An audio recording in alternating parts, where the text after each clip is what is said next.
Good morning student, प्रशिक्षणार्थियों, gender school और society, BSc BEd, BA BEd 4th year में आप पढ़ रहे हैं स्वतंत्र भारत में स्त्री शिक्षा। प्रशिक्षणार्थियों, मैंने आपको वेदकालीन शिक्षा व्यवस्था, मध्यकालीन शिक्षा व्यवस्था, ब्रिटिश कालीन शिक्षा व्यवस्था और स्वतंत्र भारत की शिक्षा व्यवस्था के बारे में अध्ययन कराया। इसी अध्ययन की श्रेणी में आज चर्चा करते हैं राजस्थान में स्त्री शिक्षा का विकास। तो राजस्थान में स्त्री शिक्षा के शैक्षिक विकास की ओर चलने से पहले राजस्थान के संक्षिप्त इतिहास को जान लीजिए। प्रशिक्षणार्थियों, राजस्थान में देशी रियासतें थीं, राजाओं के राज थे और रजवाड़े थे, जिसमें भी ज़्यादातर राजा एक दूसरे को कम आंकते हुए दूसरे राजा पर आक्रमण कर देते थे। अर्थात ज़्यादातर रजवाड़े युद्धों में ही व्यस्त रहते थे और साम्राज्यवादी नीति के अंतर्गत छोटे राज्यों को हड़पना या छोटे राज्यों पर अपना अधिकार जमाना उनका जन्म सिद्ध अधिकार बन गया था। ऐसी स्थिति में उन राजाओं का, देशी रियासतों का शैक्षिक विकास की ओर, आर्थिक विकास की ओर कोई ध्यान नहीं गया। प्रशिक्षणार्थियों, जब शिक्षा की ओर ही ध्यान नहीं गया, जब जनता के आर्थिक विकास की ओर ध्यान नहीं गया, तो आप स्त्री शिक्षा की बात करना दूर की बात होगी। प्रशिक्षणार्थियों, ऐसी स्थिति में रजवाड़े, वो सामंतवादी व्यवस्था और तो और हमारे देश की परंपराएं, वो अंधविश्वास, सामाजिक कुरीतियाँ, धार्मिक रीति रिवाज, ये सब की सब बातें स्त्री शिक्षा के विकास की बहुत बड़ी बाधाएं थी। ख़ास तौर से बात चलती है मुस्लिम समाज की, तो मुस्लिम समाज की धार्मिक मान्यताएं ऐसी हैं कि महिलाओं को पर्दे में रखा जाए। उनके यहाँ शरीयत का कानून है, उस शरीयत के कानून के अनुसार महिलाओं को पुरुष के संपर्कों में, गैर मर्दों के पर पुरुषों के संपर्क में नहीं आना है, और तो और उनको शिक्षा प्रदान करने वाले पुरुष नहीं होने चाहिए, और जिस शिक्षा में वो प्राप्त करती हैं वहाँ भी लड़के नहीं होनी चाहिए। ऐसी सोच, पर्दा प्रथा, बुर्का पहनना, इन तमाम ऐसी सोचों की वजह से मुस्लिम समाज की वर्तमान समय में भी महिलाएं हिंदी, अंग्रेजी और वर्तमान इस शिक्षा व्यवस्था में पिछड़ गई हैं। उनके यहाँ एक सबक दिया जाता है उर्दू का, उनके यहाँ एक सबक दिया जाता है अरबी भाषा का, कुरान की आयतें, कुरान हदीस ये सिखाई जाती है, जबकि वो आधुनिक शिक्षा से, कंप्यूटर शिक्षा से, अंग्रेजी शिक्षा से और हमारी वर्तमान शिक्षा व्यवस्था से कोसों दूर कर दी गई हैं। उनको उस शिक्षा व्यवस्था का कोई औचित्य नहीं है। वो अरबी पढ़ती हैं और उर्दू पढ़ती हैं, वो शिक्षित तो हैं, लेकिन जीविकोपार्जन वाली शिक्षा और इस देश की शिक्षा व्यवस्था से वे नहीं जुड़ी हुई हैं। तो प्रशिक्षणार्थियों, बात है कि ये प्राचीन परंपराएं, धार्मिक मान्यताएं, सामाजिक कुरीतियाँ, वो बाल विवाह, वो पर्दा प्रथा, वो दहेज और सती प्रथा जैसी कुप्रथाएं राजस्थान में 1987 तक चली हैं। सती रूप कंवर का आपने नाम सुना होगा। 1987 में उनको सती कर दिया गया और उसी के बाद सती निरोधक कानून देश में लागू किया गया। प्रशिक्षणार्थियों, ऐसी कुप्रथाओं के होते हुए, राजाओं के युद्धों में लीन होते हुए और उन देशी रियासतों में आपस में युद्ध करते हुए, उन तमाम स्थितियों को देखते हुए महिला शिक्षा राजस्थान में देश की तुलना में बहुत पिछड़ी हुई है। राजस्थान पूरे भारत देश की तुलना में महिला शिक्षा के क्षेत्र में बहुत पिछड़ा हुआ राज्य है और राजस्थान शिक्षा के क्षेत्र में भी पिछड़ा हुआ राज्य ही है। खासतौर से महिला क्षेत्र की देश की तुलना की जाए तो राजस्थान बहुत पिछड़ा हुआ राज्य है। प्रशिक्षणार्थियों, सामाजिक, धार्मिक ये मान्यताएं इस प्रकार की मान्यताएं थी जिनका परिणाम स्त्री शिक्षा में बाधा के रूप में निकला। यशपाल समिति ने एक रिपोर्ट पेश की। उस रिपोर्ट में यशपाल समिति ने बताया कि 100 छात्राओं ने विद्यालयों में एडमिशन लिया, जिसमें से 40 ने प्राथमिक विद्यालय में 5वीं क्लास के बाद विद्यालय छोड़ दिया। 100 बालिकाएं प्राथमिक स्कूल में पहुंची और 40 बालिकाएं विद्यालय छोड़ गई। मात्र 40 बालिकाएं ही विद्यालय में रह गई। 60 ने विद्यालय 5वीं के बाद छोड़ दिया। उनके अभिभावकों ने छुड़वाया। उन परंपराओं ने, उन सामाजिक रीति रिवाजों ने उन बालिकाओं का विद्यालय जाना वंचित कर दिया गया। बालिकाओं को विद्यालय जाने से रोक दिया गया। उनके बाल विवाह कर दिए गए। उनको पर्दे में रखा गया। प्रशिक्षणार्थियों, यशपाल समिति की रिपोर्ट है और वो ये कहते हैं कि 8वीं क्लास तक आते आते वो 100 बच्चियों की संख्या मात्र 18 रह गई। और तो और 3% बालिकाएं ही ऐसी थीं जो विश्वविद्यालयी शिक्षा में दाखिल हुई। इन आंकड़ों को गौर से देख लीजिए। यशपाल समिति की रिपोर्ट कि 100 बालिकाओं ने प्राथमिक स्कूल में एडमिशन लिया और उसको लेने के बाद में 40% बालिकाएं ही, वो 40 बच्चियां ही विद्यालय में बची, 40% मान लीजिए। और उसके बाद 8वीं क्लास में जब वो आई तो बालिकाओं की संख्या मात्र 18 रह गई। और जब यूनिवर्सिटीज में पहुंची, विश्वविद्यालय स्तर की शिक्षा की बात आई तो बालिकाओं की संख्या मात्र 3% ही रह गई। प्रशिक्षणार्थियों, इन तमाम बातों के पीछे हमारे ढेर सारे ये सामाजिक धार्मिक मान्यताएं, आर्थिक कारण या मुस्लिम काल की सोच, मुस्लिम समाज की सोच, ये ऐसे कारण रहे जिनसे राजस्थान में बालिका शिक्षा को गति नहीं मिल सकी। प्रशिक्षणार्थियों, मैं बात कर रहा हूँ 1989 की। 89 में आप देखिए 60% प्राथमिक स्कूल ऐसे थे जिनमें मात्र एक शिक्षक ही पढ़ाने वाले थे। 60% राजस्थान में ऐसे विद्यालय थे 1989 तक, 1989। 60% प्राथमिक विद्यालय ऐसे थे जिनमें 60% में एक शिक्षक ही प्राथमिक कक्षाओं को संभाल रहे थे। दूसरा कमजोर पक्ष, 85% विद्यालयों में शौचालय ही नहीं थे। 1989 की रिपोर्ट मैंने आपके सामने रखी है। अर्थात शैक्षिक सुविधाओं का इतना अभाव था कि 7100 विद्यालय ऐसे थे जिनकी इमारतें नदारद थीं। अर्थात कोई कच्ची पटौर में, कोई पक्की पटौर में, कोई झोंपड़ी में, कोई छप्पर में या टूटी फूटी इमारतों में ये विद्यालय संचालित किए जा रहे थे। आप स्त्री शिक्षा को बढ़ाने की बात करते हैं, आपको विद्यालयों की स्थिति 1989 की मैंने रख दी है। प्रशिक्षणार्थियों, आप देख सकते हैं कि हमारे यहाँ सबसे ज़्यादा शैक्षिक सुविधाओं का अभाव रहा, जिसकी बदौलत बालिकाओं को शिक्षा मुहैया नहीं हो सकी। 68.73% अनुसूचित जनजाति की बालिकाएं ऐसी थी जिन्होंने विद्यालय छोड़ दिया। राजस्थान में सीकर, झुंझुनू ऐसे जिले हैं जो शिक्षा के क्षेत्र में, महिला शिक्षा के क्षेत्र में अग्रणी हैं।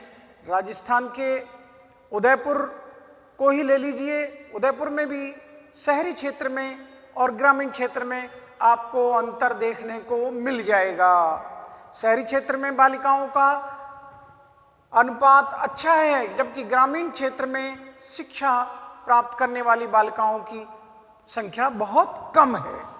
प्रशिक्षणार्थियों, मैंने आपको बताया शैक्षिक सुविधाओं का नहीं होना, अनुसूचित जनजाति की सोच और मुस्लिम समाज की सोच, आर्थिक कारण, सामाजिक कारण, धार्मिक मान्यताएं, इस प्रकार की ये तमाम व्यवस्थाएं और परंपराएं महिला शिक्षा के विकास में उनके लिए एक रुकावट का केंद्र बनी। ये ऐसी समस्याएं थी, अंधविश्वास, प्राचीन परंपराएं, जिनकी बदौलत राजस्थान में महिलाओं के शैक्षिक विकास को गति नहीं मिल सकी। प्रशिक्षणार्थियों, मैंने कुछ डेटा आपके सामने लिए हैं, वो आपको पेश कर रहा हूं। 1950 और 51 में राजस्थान में बालिका विद्यालयों की संख्यात्मक वृद्धि देख लीजिए। राजस्थान सरकार के प्रयास हुए। राजस्थान सरकार के प्रयासों के परिणाम स्वरूप राजस्थान में जो विद्यालय खोले गए, वो बालिका विद्यालयों की संख्यात्मक वृद्धि आपके सामने मैंने पेश की है। 1950-51 आप देख रहे हैं। 1950-51 के वर्ष में राजस्थान में 452 प्राथमिक स्कूल थे। उच्च प्राथमिक 102 बालिका विद्यालय थे, माध्यमिक 10 बालिका विद्यालय थे और उच्च माध्यमिक 1950-51 में राजस्थान में कोई विद्यालय नहीं था। 1950-51 में कोई विद्यालय नहीं था उच्च माध्यमिक बालिकाओं का। आ जाइए 1955-56 की आप रिकॉर्ड देखते हैं, 582 प्राथमिक विद्यालय, उच्च प्राथमिक 140, 18 माध्यमिक विद्यालय और पहला एक विद्यालय 1955-56 में राजस्थान में खुला। ये हमारी राजस्थान की स्थिति देख लीजिए। 1955-56 में मात्र एक विद्यालय बालिकाओं का खुला उच्च माध्यमिक। 1960-61 के डेटा देखिए, 614 प्राथमिक स्कूल, 202 उच्च प्राथमिक, 43 माध्यमिक, 26 विद्यालय। यहाँ संख्यात्मक वृद्धि हुई है बालिका विद्यालयों की। 1960 में 1 से 25 विद्यालय और बढ़ा दिए गए, 26 खोल दिए गए। ये 60-61 में चमत्कार हुआ है। 1965-66 में देखते हैं 978, 262 उच्च प्राथमिक, 66 माध्यमिक, 34 विद्यालय उच्च माध्यमिक विद्यालय थे बालिकाओं के। प्रशिक्षणार्थियों, राजस्थान के शैक्षिक विकास की दर आप देख रहे हैं कि राजस्थान में शिक्षा के क्षेत्र में जो शैक्षिक विकास हुआ है बालिकाओं का, वो आपको दिखाया जा रहा है।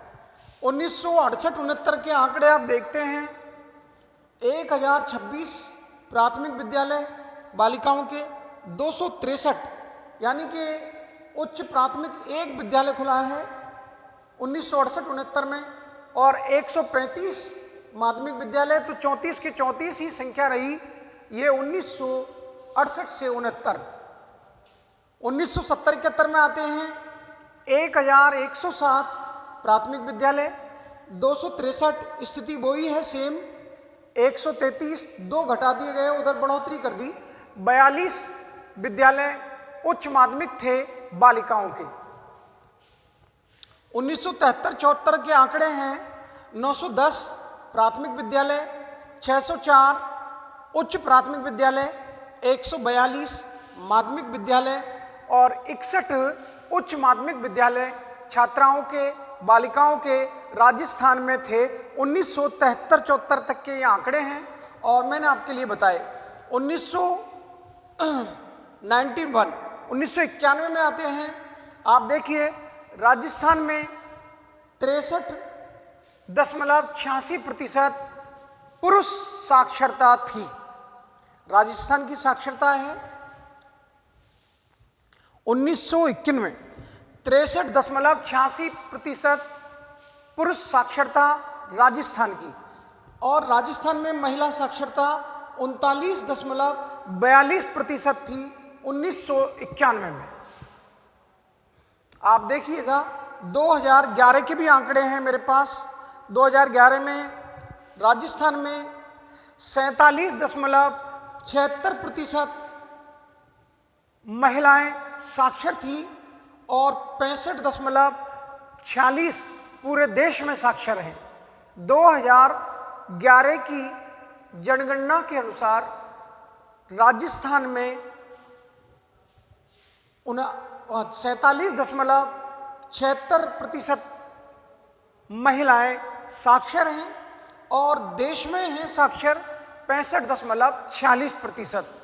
प्रशिक्षणार्थियों, राजस्थान में पुरुष साक्षरता 2011 की जनगणना के अनुसार 79.19 और पूरे देश में 82.14% ये पुरुष साक्षरता दर है 2011 की जनगणना के अनुसार।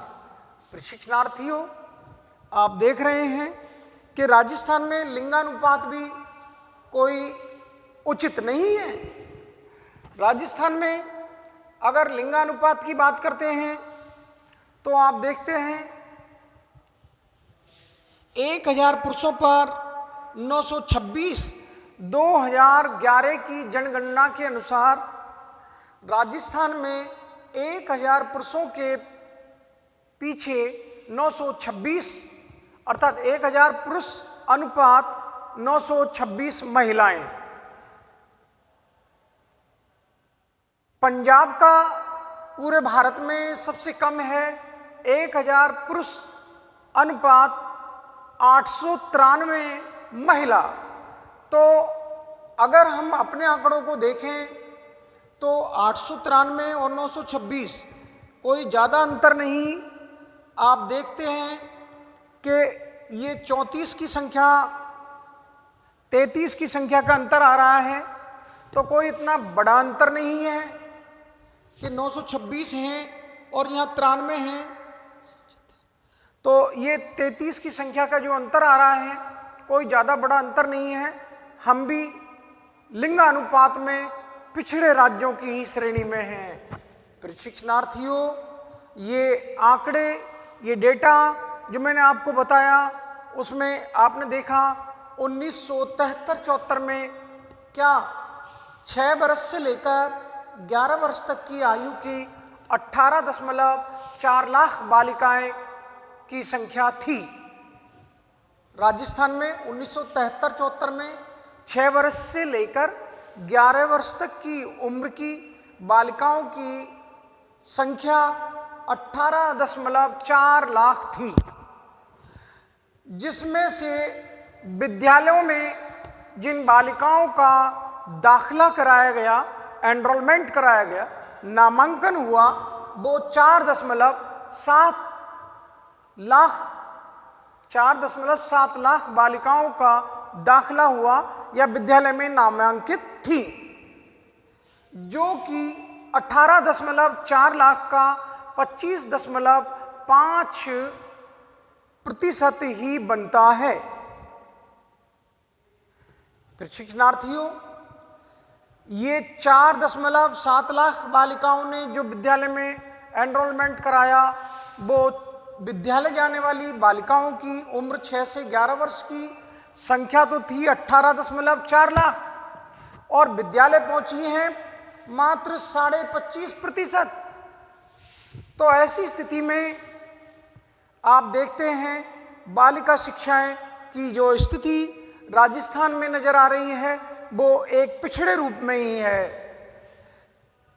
राजस्थान में 6 वर्ष से लेकर 11 वर्ष तक की आयु के 78.7% बालक बॉयज लड़के अध्ययन कर रहे थे या नामांकित थे।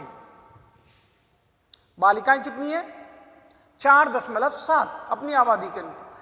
11 से लेकर 14 वर्ष तक की बात चलती है तो 11 वर्ष से लेकर 14 वर्ष तक की उम्र की बालिकाओं की संख्या 9.8 लाख थी, जिसमें से मात्र 0.9% बालिकाएं ही विद्यालय गई।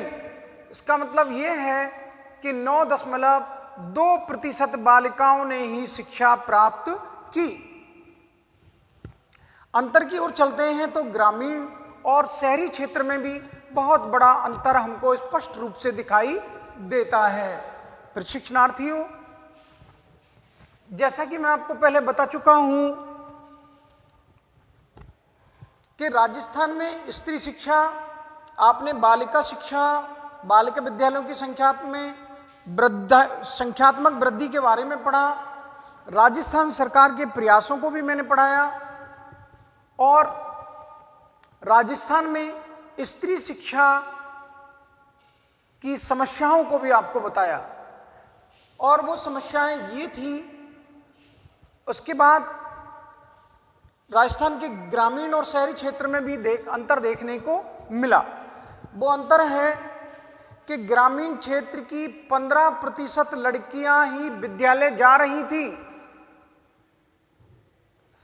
जबकि ग्रामीण क्षेत्र के 68% लड़के विद्या अध्ययन कर रहे थे, विद्यालय जा रहे थे। आप दोबारा आंकड़े देख लीजिए। ग्रामीण क्षेत्र में मात्र 15% लड़कियां विद्यालय गईं,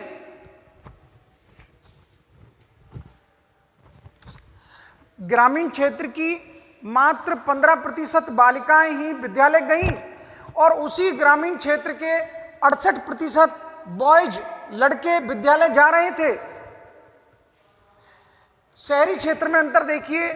शहरी क्षेत्र में 60% बालिकाएं विद्यालय जा रही थी और उसी शहरी क्षेत्र में 86% लड़के शिक्षा प्राप्त कर रहे थे। प्रशिक्षणार्थियों, 5वीं योजना के अंतर्गत 6 वर्ष से लेकर 11 वर्ष की उम्र तक की बालिकाएं 3.95 लाख और 11 से लेकर 14 वर्ष तक की उम्र की 2.1 लाख बालिकाओं को शिक्षा प्रदान करने का सुझाव दिया गया। पुनः सुन लीजिए। 5वीं योजना के अंतर्गत 6 वर्ष से लेकर 11 वर्ष की उम्र तक की जो बालिकाएं थीं उनको 3.95 लाख बालिकाओं को शिक्षा प्रदान करने का सुझाव 5वीं योजना के अंतर्गत सिफारिश की गई। 11 वर्ष से लेकर 14 वर्ष तक की 2.1 लाख बालिकाओं को शिक्षा प्रदान करने का सुझाव दिया गया 5वीं योजना के अंतर्गत। प्रशिक्षणार्थियों, इस योजना का नाम बालिका शिक्षा योजना रखा जाएगा। ये सुझाव दिया गया 5वीं योजना के अंतर्गत।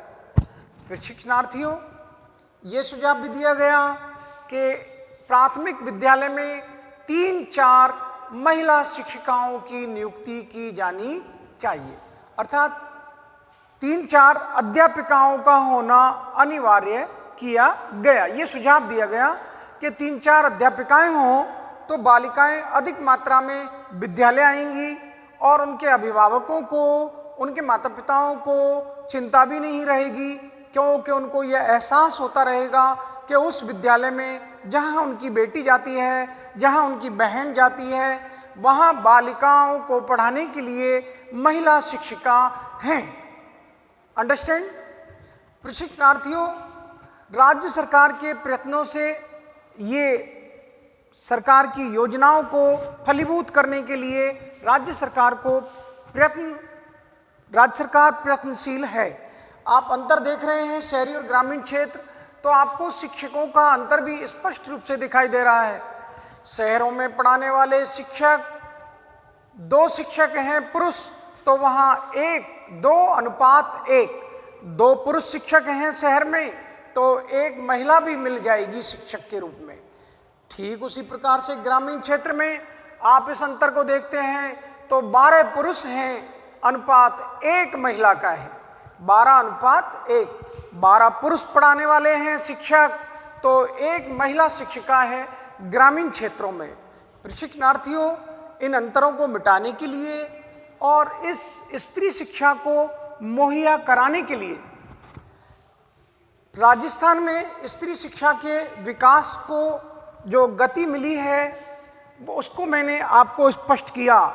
प्रशिक्षणार्थियों, जैसा कि मैं आपको समरी कर देता हूँ, राजस्थान राज्य शिक्षा के क्षेत्र में, महिला शिक्षा के क्षेत्र में अति पिछड़ा राज्य है और देश की तुलना में ये बहुत पिछड़ा हुआ राज्य है। देश की स्त्री शिक्षा की तुलना की जाए तो राजस्थान की स्त्री शिक्षा पिछड़ी हुई है। प्रशिक्षणार्थियों, देश में रजवाड़े थे, सामंतवादी व्यवस्थाएं थी, जिनकी बदौलत बालिकाओं को शिक्षा के अवसर नहीं मिल सके। हमारी प्राचीन परंपराएं, वो बाल विवाह, वो पर्दा प्रथा, वो छुआछूत, वो जातिवाद, वो भाषावाद, वो क्षेत्रवाद, ये सती प्रथा, बालिका वध, ऐसी रीति रिवाजें, ये कुप्रथाएं हमारी बालिकाओं की शिक्षा में बहुत बड़ी बाधा बनी। इन बाधाओं को दूर करने के बाद हम बालिकाओं को शिक्षा प्रदान कर सकते हैं। तो राजस्थान में बालिका शिक्षाओं की संख्यात्मक वृद्धि को मैंने आपको बताया कि यशपाल समिति ने सुझाव दिया कि 100 में से 40 बालिकाएं अध्ययन कर रही थी मात्र 5वीं कक्षा तक।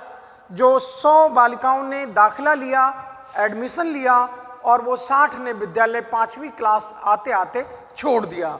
उसके बाद 18 लड़कियां, 100 में से 18 लड़कियां बची जिन्होंने 8वीं क्लास आते आते अध्ययन छोड़ दिया। मात्र 18 लड़कियां रह गई 100 में से।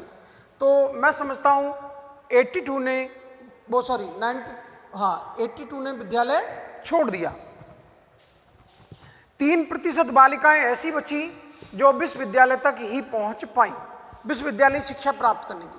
बालिकाओं की शैक्षिक सुविधाओं का अभाव होने की वजह से, शैक्षिक उपकरण उपलब्ध नहीं होने से, शैक्षिक सुविधाएं, भवन है, कक्ष है, रोशनी का प्रबंध है, बालिकाओं को शौचालय की व्यवस्था है, ये शैक्षिक सुविधाएं हमारे विद्यालयों में नहीं थी। 7100 विद्यालयों में भवन ही नहीं थे, और थे भी तो वो जर्जर अवस्था में थी, इमारतें टूटी फूटी थी। और तो और 85% विद्यालय ऐसे भी थे राजस्थान में जिनमें शौचालय की व्यवस्था भी नहीं थी। प्रशिक्षणार्थियों, इन कमियों को दूर करने के बाद और इन आंकड़ों पर नज़र रखने के बाद आप देखते हैं कि मैंने आपके सामने जो बालिकाओं की शैक्षिक प्रगति का इतिहास रखा है, उसमें आप देखते हैं कि बालिकाओं को शैक्षिक सुविधा मुहैया कराई जाए। राज्य सरकार का ये नैतिक दायित्व बनता है कि वो शैक्षिक सुविधाओं के साथ साथ बालिकाओं को विभिन्न योजनाओं से जोड़ा जाए और उनको शैक्षिक विकास के मार्ग पर लाने के लिए स्कॉलरशिप, हॉस्टल और ग्रामीण क्षेत्र में पढ़ाने वाली महिलाओं को आवास की उत्तम व्यवस्था करके हम बालिकाओं की शिक्षा को बढ़ा सकते हैं। राजस्थान में बालिका शिक्षा के ऊपर मैंने अभी आपसे चर्चा की। प्रशिक्षणार्थियों, तो आप समझ सकते हैं कि राजस्थान में स्त्री शिक्षा का इतिहास मैंने आपको जो दिखाया है, राजस्थान सरकार के प्रयास जारी हैं और बालिका विद्यालयों की संख्यात्मक वृद्धि के बारे में चर्चा की और आपको शहरी और ग्रामीण क्षेत्र का अंतर भी बताया कि वहाँ 2:1 है शहरी क्षेत्र में, तो ग्रामीण में 12:1 है। 12 पुरुष और 1 महिला पढ़ा रही है शहर ग्रामीण क्षेत्र में, जबकि शहर में 2 पुरुष हैं तो 1 महिला शिक्षिका भी है। प्रशिक्षणार्थियों, राजस्थान में शैक्षिक विकास को गति देने के लिए हमारे स्वयंसेवी संगठनों को और राज्य सरकार को और अधिक प्रयास करने होंगे, तब हम देश के समक्ष अन्य राज्यों की तुलना में उठ खड़े हो पाएंगे। मैं समझता हूँ मेरा ये छोटा सा पाठ जो आपने बड़ी विनम्रता से पढ़ा है, मैं आपके लिए धन्यवाद ज्ञापित करता हूँ। आप पढ़ें, सोचें, समझें, अमल करें और आप आपके समझ में नहीं आता है तो आप रिपीट कर करके देखिएगा, सोचिएगा, समझिएगा। मैं आपके सामने जो सेंटेंस बोलता हूँ उन पर अमल करने के साथ साथ आपके लिए कहाँ उचित है इस पर भी गौर किया जाता है।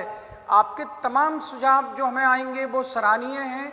आप कोई भी प्रश्न कीजिए, उनके माकूल जवाब दिए जाएंगे, आपके सवालों के माकूल जवाब दिए जाएंगे।